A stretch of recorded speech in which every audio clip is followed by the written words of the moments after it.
All right, here we are. Welcome back to Bookwave. Here for another Wavecast. I'm Scott, joined by Pat, Man, and Will. What's on your mind these days? Well, to start off with me, I mentioned in the last Wavecast that I've been working on some side projects such as coding, business, and I've been working on my novel. I've only been getting about maybe 3 to 5 hours of sleep during the midweek, and I catch up on a lot of sleep during the weekend. But it kind of goes back to what I've been talking about with David Goggins' book, Can't Hurt Me, and that's been like motivational fuel for me.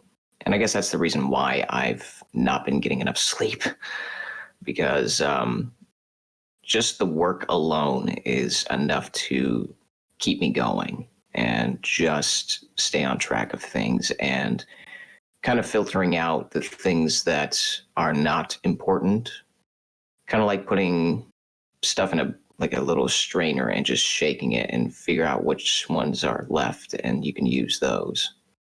That's been my gist. And I have so far read 5 books in 1 month. Oh, wow. You beat my record, was 4 books last month, as if. And again, that goes back to just that motivational fuel, just getting rid of all the stuff that's kind of a waste of time and boring, like social media and YouTube and Netflix and Hulu, and just doesn't really resonate with me much. I can slowly recognize it now in the past month or so that everything else is just kind of, it's just nothing but noise at this point, especially with mainstream media trying to spread misinformation and lie and trying to do nothing but clicks and everything. But lately, after getting rid of that, just kind of like putting it on a scale and just kind of lower the amount and gradually increase my habits in reading, writing, and productivity, it's gotten a lot better. So what's your average day look like when you're sleeping like in the middle of the week for only 3 to 5 hours? Well, I got my job at this marketing organization, so I have to get up at 4 a.m. and drive downtown, which is about an hour away. And I work until about 2 to 3, depending on the day. Sometimes I'll have meetings that can go on for about half an hour, maybe an hour or so. And then I drive back home, which is about maybe around 4 or 5 p.m. And by the way, before all this happens, I make sure to prep food with me so I don't have to worry about, going out and getting free birds or anything, any fast food stuff. That's smart. And that's awesome. And that's another thing too. I've been prepping food lately, just clean, healthy foods like chicken, vegetables, rice. I've been testing different seasonings and blends of spices just to make it taste great. So far, it's a success. And just prepping all that. So when I get back home, I just try to forget about work for the rest of the evening and just work on either writing, learning how to code, or developing and learning business strategies like UX design, and try to get as much novel revision done as I possibly can. It's not going to be a whole lot, just maybe just write 5 or 10 words or replace something during revision, and just kind of go over for some time until it's about 9 p.m. and then I'll sleep.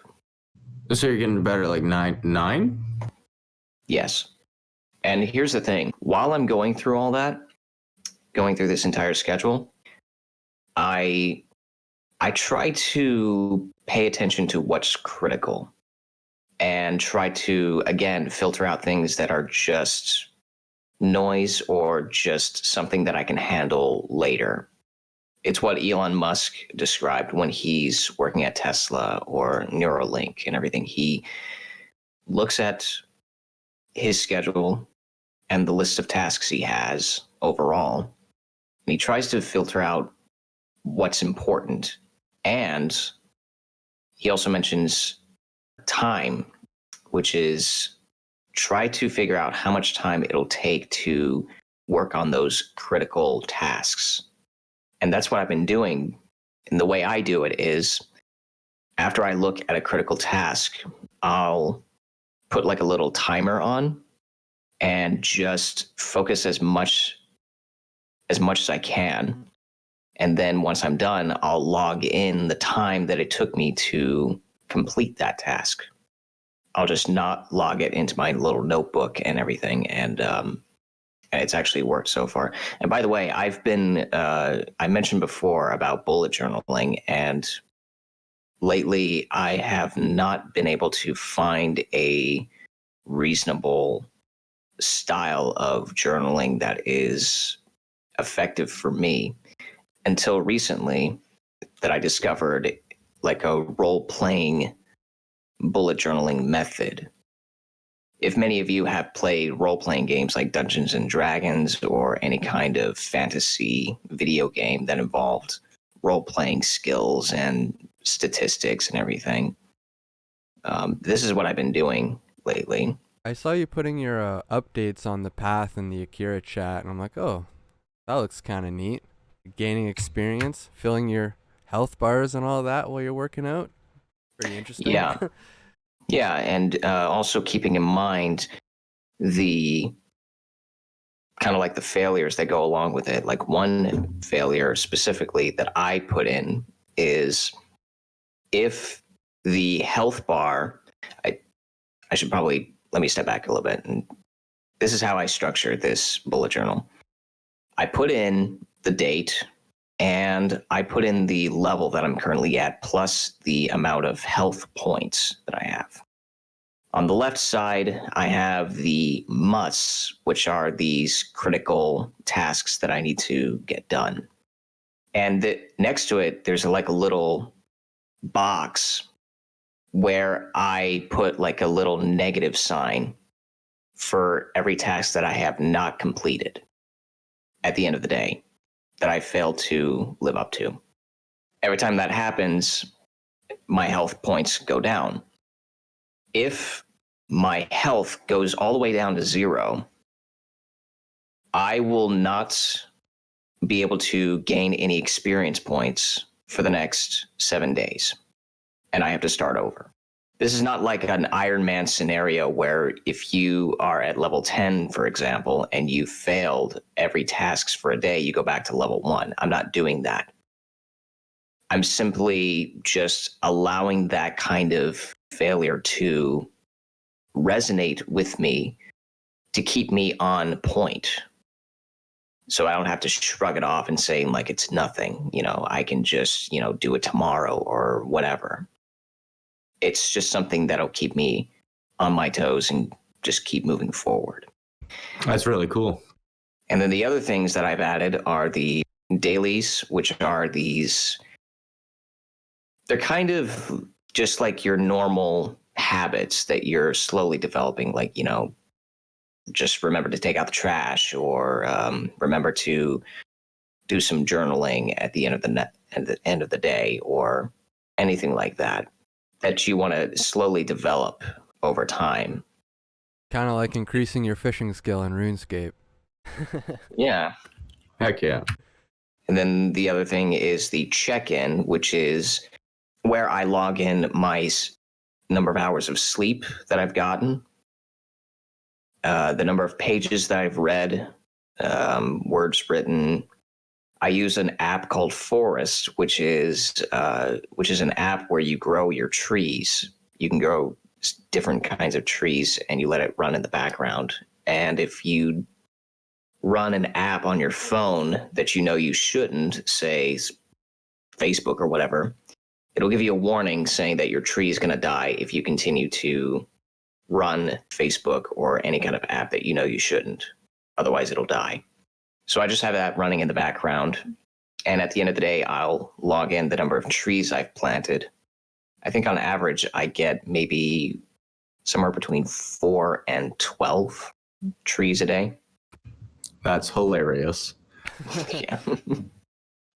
I actually just deleted Instagram this week, 1 year after deleting Facebook. So I'm feeling really good about it. I still catch myself like trying to automatically open Instagram, but then I remember I deleted it, and then maybe I check the news, and then I put my phone away.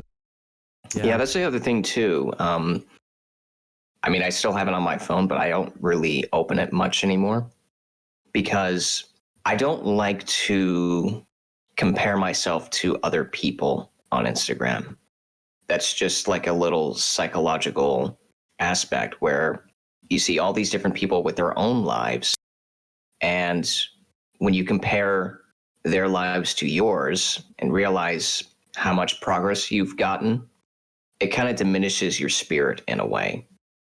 Oh, absolutely. Like that's one half of why I got rid of the social media. Like, you're only getting the best stuff that people want to share or the worst stuff. And with Facebook especially, it's more of the worst stuff. And it just makes you upset and not want to interact with those people that just keep sharing this negative energy. And then on the other side of the reel is all the best stuff. And it's like, well, there's nothing to compare everyday life to when you look at that every single day. Yeah, and the only thing that is more positive is not only to delete Instagram off your phone, but you can possibly just share it on, say, Discord or something, or you can just share it with your family members or close friends. Yeah, traditional, actual printing out a photo and putting it in a frame. It's much more rewarding than all of the social media stuff. I've got a couple photos around the house from our wedding, and it's nice to see them, like intentionally preserving a memory and being able to reflect on it fondly throughout the day, month, year, life. Yeah, one of the weird things that I find is people that put their baby pictures on Facebook all the time. Like, not everybody has to see those pictures. You could just send them to close family and friends. But people are using Facebook as their photo albums now. Yeah. Literally. Photo albums don't exist anymore. It's your Facebook albums now. I'm starting to think at this point in time, Facebook is going to be for boomers only. I wish. There's so many enraged millennials and triggered Gen Y, X, Z, B, C. I don't know. Yeah, it's definitely full of millennials, but I think what Pat's saying is that it's not going to get picked up by any of the newer generations. Like, what are they, the Zoomers? Generation Z or whatever they call them? Yeah, I guess they're all on TikTok now, right? Yeah, they don't use Facebook. Millennials to them are just a bunch of boomers anyway, so. True. And I guess the other thing that I like to add in my productivity cycle is another way of keeping momentum going is just imagining the worst thing that could happen real soon. Anything that could, possibly happen. Like recently. Contemplating death? I feel like I just watched Tim Ferriss talking about this concept. Like meditating on the worst case scenario. Did you watch the Ryan Holiday one too? Yeah. Yeah, I just watched that the other day. I don't think I've seen that. It just came out like this week. Well, I mean, I would just stoic thing. Yeah, like a day after I went out and bought The Obstacle Is the Way, I saw Ryan Holiday was on the Tim Ferriss show. Yeah, that's hilarious.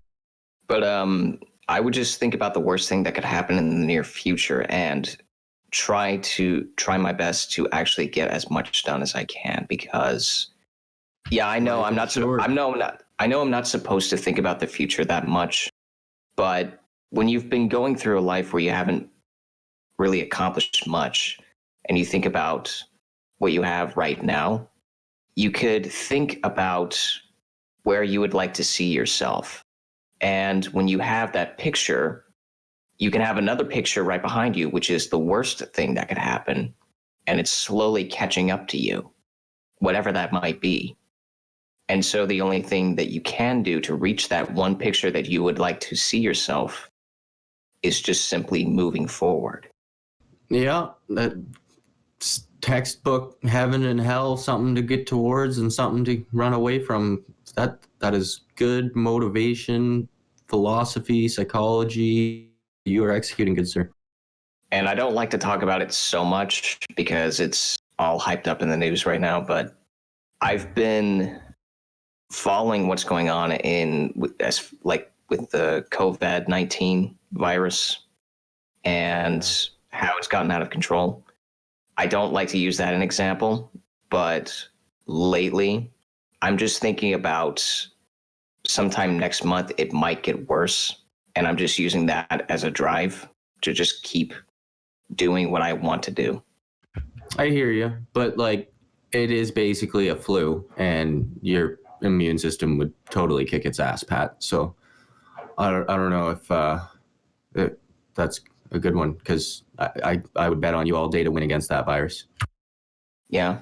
It's hard to say. There's a lot of misinformation out there. Who knows what's really accurate or not? I don't know. I read a couple articles about the virus and some of the other viruses in the family of viruses that are the virus, and It's related yeah, to I think SARS, like right? yeah, exactly. And it's not as bad as SARS. And I think if you were stuck on a boat with thousands of people quarantined in the ocean, like some people are right now, that would be a terrible situation. That's just like literally, oh my God. Like being stuck in an area that is under quarantine has got to be the most horrifying concept. Yeah, I can't imagine. And I guess the last thing that I want to bring up is, again, I mentioned I read 5 books in a month, and I just wrapped up my 6th book of the year so far, which is The Temple of the Golden Pavilion. And that should be another required book to read, because it talks about learning how to make a sacrifice as well as maintaining discipline in the present. And I thought that I was going to give up halfway, because it takes a lot of patience to go through the prose because it's so dense. But eventually I got through it, and I'm really glad to have read it. Who's that one by? Yukio Mishima. Who's that? He wrote Spring Snow, as well as 3 other books in that trilogy. And he's regarded as one of the greatest Japanese novelists of all time. And he is well known for discussing topics such as loneliness, building sacrifice, and discipline.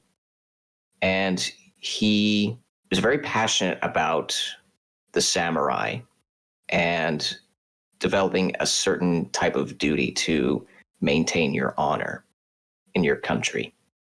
So, I like that.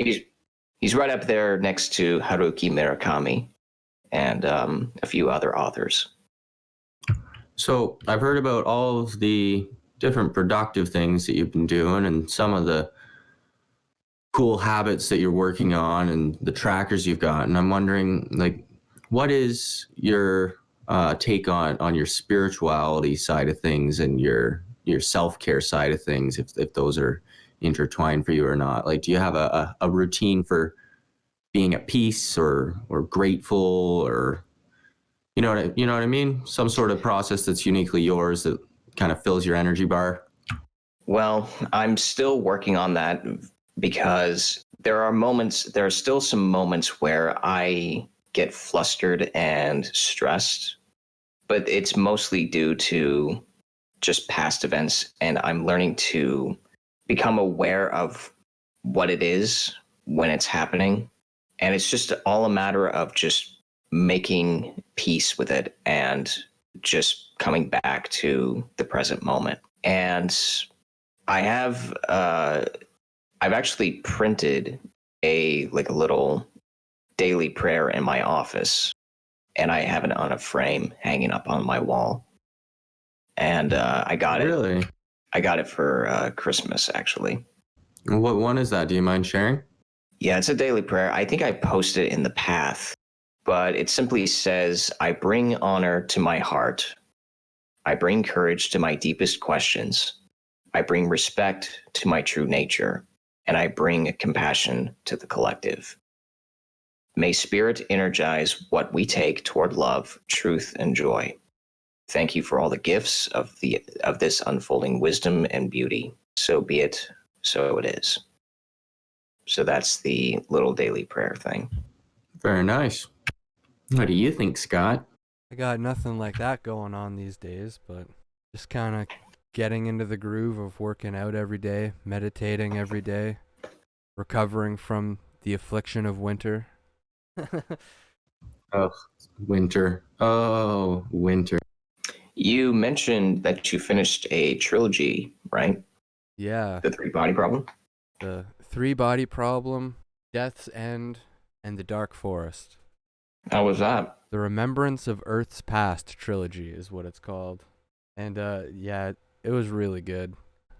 Like anyone who likes to read sci-fi, it's a definite recommendation. It just builds on itself so well. Like you read the first book and you think you know what's going to happen in the third, but you have no idea. That's awesome. But he has a really nice way of writing where like every book has a different protagonist and like some of the different sections have a different protagonist, but it's all about like the same kind of story. Like it doesn't feel like anything gets interrupted when it goes from one person to the next or one era to the next. Kind of sounds like how a Redwall book reads. Redwall Abbey? Is that what it was? The Brian Jacques young adult book with the badgers and the other animals. No idea. Yeah, I don't know. There's not much exposition in this book, How do you mean? like backstory, like constant backstories and just filler stuff. Well, there is kind of in the third one, there's like a different kind of presentation, but like it feels like when you start reading the second book that like that was the book he wanted to write all along, but he just needed to set it up with the first book. So like the first book is like, okay, you have everyday society, and then it's going to lead into this science fiction universe that I'm kind of building. So he goes from communist era Red China and he flows into how that affects all of everything else with, you know, aliens and existential threats. I see. So like there is a lot of setup, but it doesn't feel like setup when he's setting it up. It's just a great story with great characters. Okay. And it says a lot about politics, but I wouldn't call it overtly about politics. Does he add his own mythology or just existing mythology? Well, there is existing, like, he does use existing mythology. And, like, when he goes into the future, he talks about how religion, like, waxes and wanes, how people lose their faith and then gain it back in times of strife and times of peace. And how, like, the different fluctuations of the eras have different needs for religion. And when, I don't want to give too much away, but when the world finally has to accept the fact that there are other life forms in the galaxy, then it kind of transforms religion instead of just like gets rid of it. And like I see. there's more religions that kind of gather around the other beings in the galaxy. Like, you know that one scene in Independence Day where like you see a whole bunch of people standing on the top of the roof having a party and they're all like, take me, our alien overlords, and then the spaceship just blows them all up. You kind of get like a cult like that kind of arising and how that interplays with all of society. Oh my god, that's amazing. But like he also goes into like technology and the limitations of what we can actually do. Like when you read like almost any other sci-fi where they're traveling through space, like light speed and hyperspace, warp drive, whatever, It's just kind of like instantaneous. Well, you're there now. But he puts a lot more thought into it. Like it feels like when you're watching a Star Wars movie or a Star Trek show or something, that like a light year isn't really a light year. But he actually treats it the way it is. Like if something's 4 point something light years away, that means it's going to take over 4 years for light to get there. So it's going to take a lot longer for, a spacefaring people to get Right. there. Right. Yeah. I mean, it just sounds like it's all grounded, but at the same time, it just keeps things interesting. It's always fun when an author creates a really well fleshed out universe. Yeah, and it's a perfect sci-fi in my opinion, but it's not all about like science fiction topics. It's more about humanity and human nature and culture and things like that. It reminds me a lot of that old Reagan speech where he says like, I wonder how long it would take for humanity to unite if we were faced with an existential threat from another world or whatever, however he puts it. Maybe there's a little bit more to it than just that. Well, it's funny that you say like it's a sci-fi book, but it's not really about all these like high level topics of sci-fi, and it's still like there's characters dealing with problems, and it's like we started reading the Iliad, and as soon as I got into it, I was like, oh right, just because. And with all the classics that we've been reading, it's like, oh yeah, this is just about characters dealing with stuff, and there's a setting. Mm-hmm. Yeah, and I think that's the one thing that a lot of readers are more interested in. Not just character development, but just the characters going through these different settings, no matter what genre it is. And you don't have to backlog it with dictionary definitions of what this object is or what this place is or anything like that. It's just there for you to visualize while you're following the characters in their story. Yeah, and it doesn't take much. Yeah. So the next book that I'm going to be working on is The Power of Now by Eckhart Tolle, Oh, that's a good one. because I've already wrapped up a lot of fiction at this point. So I'm going to switch back to nonfiction. I really like The Power of Now. It was very well written, and yeah, I got through that one really quick. It's one of those books that you just kind of read it and you're like, oh yeah, this all makes sense. I don't want to put this down because everything this guy has to say is interesting. Speaking of nonfiction books, I had a little bit of an idea for the podcast. Let me know if you like this idea or not. I was thinking we could pick an author like Jocko Willink or Ryan Holiday or something, and each of us pick a book from them. We read it, and then we meet together again afterwards for a podcast where we each have a different book by the author under our belt to discuss the different things that we've learned from them. That sounds like a really cool idea. Yeah. I know Ryan Holiday has a few books out there, and I just bought The Obstacle is the Way. So I take it you want to do Ryan Holiday first. Well, it's up to you guys. Like, I don't know which books you have as well. I also picked up The Leadership Strategy and Tactics by Jocko Willink. I guess it's just all a matter of just figuring out which books we have from that author, because I know that we probably don't have the same books by the author as, the rest of us do. But Yeah, you have a couple Jocko books, don't you, Pat? I have Extreme Ownership. So that could be one we do. Yeah, sure. That sounds good to me. Yeah, the other Jocko book is Dichotomy of Leadership, right? Mm-hmm. So you're suggesting I pick that one up? Yeah, like if you like my idea. Sounds good to me.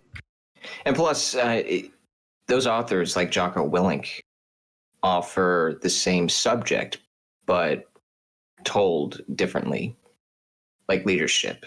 There's different formats of leadership that you can learn from Jocko, no matter what books you pick up from him. Yeah, they've definitely got their core message figured out. Yeah, and I would guess that they have like different formats to them anyway. Like this one's kind of set up as a field manual, where the other ones are more like novels. Yeah, exactly. I think that'd be kind of fun. So what was the last thing you read, Will? Man, I think it might have been Unfuck Your Brain by Faith Harper. Well, how'd you feel about that one? So that I think she's like a PhD in psychology and has a practice counseling somewhere in like Portland, Oregon or something like that. She's an older lady and she wrote this book, and I agreed with all of the content, and like a lot of it made sense, but the way she delivered it was like she was trying to be a millennial, and she swore throughout the whole book and used slang and acronyms like WTF and fuck off throughout the whole book. And it just turned me off completely. Like, I think it was supposed to be like, because that's the language of her target market, that would be familiar, and so it'd be easy to get into. But for me, it was just like absolutely ridiculous. I could not get through most of it. And then there was a chapter near the end on grief, and it was really good. And the content and my lack of exposure to the content made me get over the delivery mechanism. But yeah, I really did not like the delivery at all. Sounds like she wrote a book just for Twitter. Yeah. But like I said, she's from Portland, Oregon, and that was a red flag right away. Like, I showed you guys Portlandia, right? Yeah. So yeah, I got that one for Christmas. I don't know, there's been a theme the past couple Christmases from my sister. She gave me Unfuck Your Brain this past Christmas, and the Christmas before that was Recovery by Russell Brand. And because they were gifts, I've read them both. And I, again, didn't like Recovery either. That was the big blue book, but as told by Russell Brand. Yeah. Was it the same thing as Unfuck Your Brain? As far as like delivery goes? The delivery wasn't as bad, but there was definitely some like attempts at familiarity there. And it's like, it just seems insincere when you put it in paper. Like, when it comes to talking to the reader, I don't need you to swear. Like, a swear word does nothing for a sentence, and it does even less on paper, because now your book is bigger because of all of these expletives, when it's like, it almost as bad as saying like or on text. Like, imagine writing in Yeah. That's what you're doing for me, authors, when you swear in a book, unless it's like dialogue and it's a story, but not when you're talking about truth and fact and opinion and science and experience. Oh, I don't. Or you're really trying to get a point across, like Jordan Peterson writing down, "Clean up your damn room." Yeah, and that's the whole thing. Like, the less you use it, the more of an impact it has. But once it's in every sentence or every paragraph, it completely loses its meaning. Here's what I look for whenever I'm reading a novel or a nonfiction book. I always like to know what the author thinks, and not think about who the author is telling it to, like what the crowd is that they're targeting. I like to know what they already know, and then just deliver it page per page. Oh man, you're gonna love A Farewell to Arms by Hemingway. I'm so excited to get into that. Hemingway's writing style is just so wonderful. Yeah, and it's very simplistic too. We were in the country, and there was a hill, and on the hill there was a tree, and there was a path to the tree, and if you took the path, you would get to the hill. And then it just turns into something beautiful, like you would never expect. Like when he is in the hospital. It's not I think it is A Farewell to Arms, but there's that one scene where he's in the hospital recovering, and this one buddy comes along and tries to cheer him up and everything.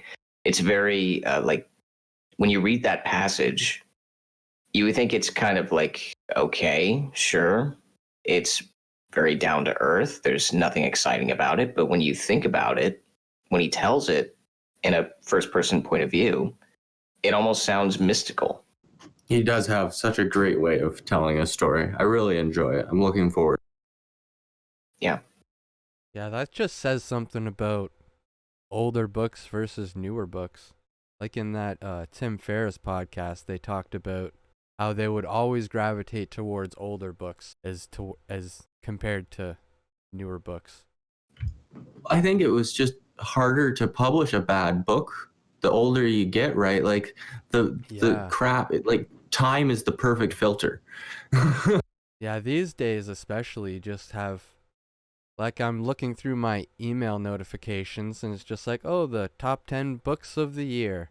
And here's the top 10 books about this, and the top 10 books about that, and the top 10 books about Donald Trump, top 10 books about whatever else. Point made. But like, and then if you rewind and you say, okay, what books do we still know about that are 4,000 years old? And there's like 8. And it's like, okay, so that's like Brita filtered, ionized, carbon filtered water, but equivalent to both. I also thought it was funny that it was Tim Ferriss and Ryan Holiday saying, hey, you shouldn't read any new books. And Tim Ferriss even said, I'm not going to read a single new book this year. I'm like, you're telling me not to read anything you've written. You realize that, right? Yeah. It's pretty impressive sales technique. Yeah. Like, well, he's convincing me to go read Seneca and Epictetus, so I guess that counts for something. Yeah. It's just like the language of today is so much different from the language of, 1950. Like, reading Catcher in the Rye is like basically a different language than Unfuck Your Brain. Yeah, it is. It's completely, like, it's a totally different dialect. It's all based on the attention span, I would say. That's definitely a big part of it. Yeah. And I guess, again, like the ability to publish anything nowadays. Like you can type something in Word and save it and upload it to Amazon and have it ship as print. Yeah, and plus the best part about self-publishing on Amazon is if you see a mistake, like a typo, you can always edit it and then update it. And it just goes to show how far technology has gone. And I guess with the example of Catcher in the Rye, with that book being written in a different time period, it might be completely alien to some who read it for the first time in this era. It was totally when I read it. I remember thinking it was weird and the stuff they were talking about I didn't relate to very. And with the Temple of the Golden Pavilion by Yukio Mishima, I was very close to closing it and never wanting to go back to it. But he presents a character who wants to become a priest. And in the beginning, he is just remembering the time where he was in high school, and it was much later than that when he was having this stuttering problem and just going through this constant struggle of, not being recognized by his peers and other kids making fun of him. And it was so dense that I did not understand it until much later, that it was just the beginning drive to where the character was going to go. And that's what kept me reading it. I guess it's just all about paying attention to the metaphors and the struggles. And you always want to wonder how a character in a fiction book, or perhaps a nonfiction book where the author is talking about a problem, where it originated, and just allow that to carefully expand a little bit until you see a full picture. Oh, here's my last fun fact. So I did the math, right? I was just shooting the shit, talking math with my friend because I like to do math. And there's 52 weeks in a year, and 2 days a week are weekends. You with me so far? Yeah. That's 104 days of the year that are weekends. Yep. That's 3.75 months of the year that are weekends. That's just 1 day shy of 21 5-day work weeks, which is just more than 5 full months of work weeks, just on your weekends. That's a little over a summer vacation. You're darn right it is.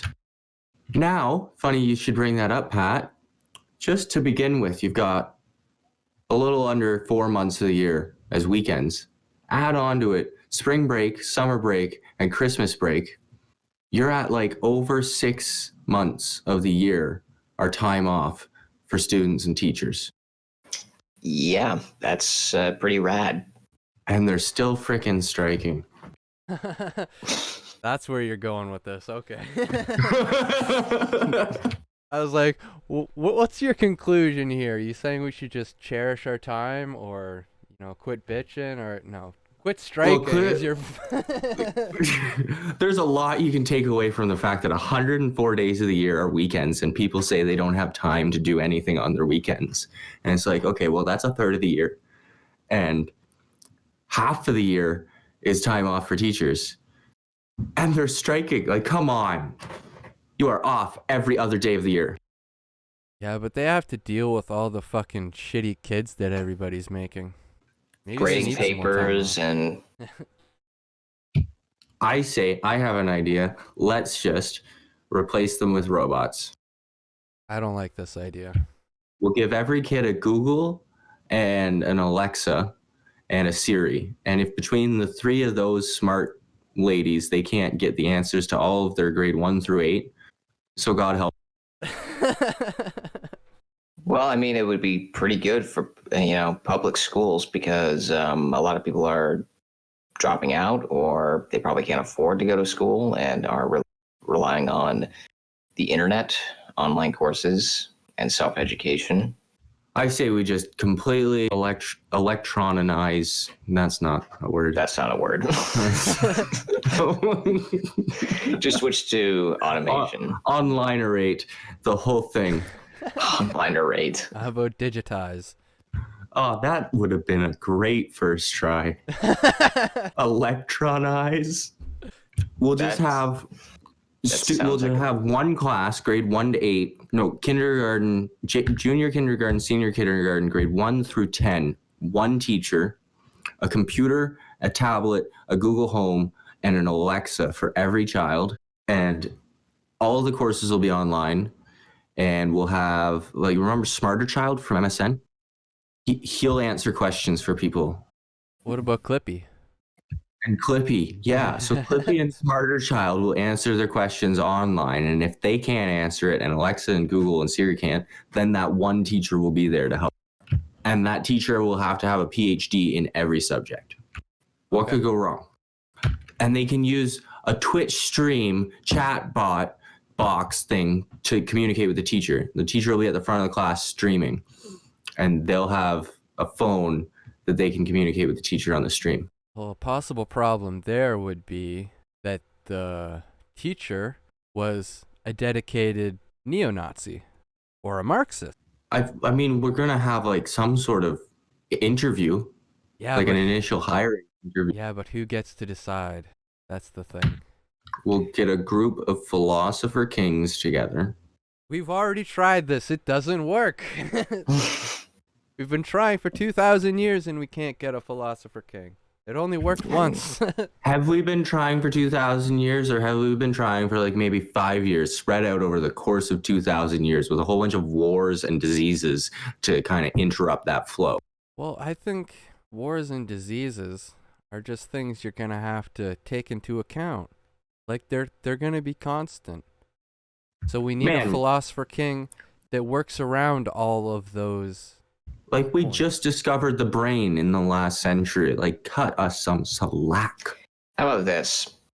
How about we just learn to be conscious about what we present and what we do not present? What is appropriate and not appropriate when teaching kids? Learn to put aside ideology and focus on providing education to kids. I think Science, this is technology, engineering, math, art. Yes. This is a great conversation for our educators to have, but neither of us are educators of the populace. That's the only problem here. The people having these conversations are not the people teaching our kids. The people teaching our kids are the ones that just go to school to learn how to teach school, and they don't have any real world experience to gain these actual political opinions instead of just recycling other people's ideas that don't work anymore. There may be some merit to what you have to say there, Scott. All right. So, any closing remarks? Well, I'm actually kind of glad that we actually got together and, talk about our post holiday update.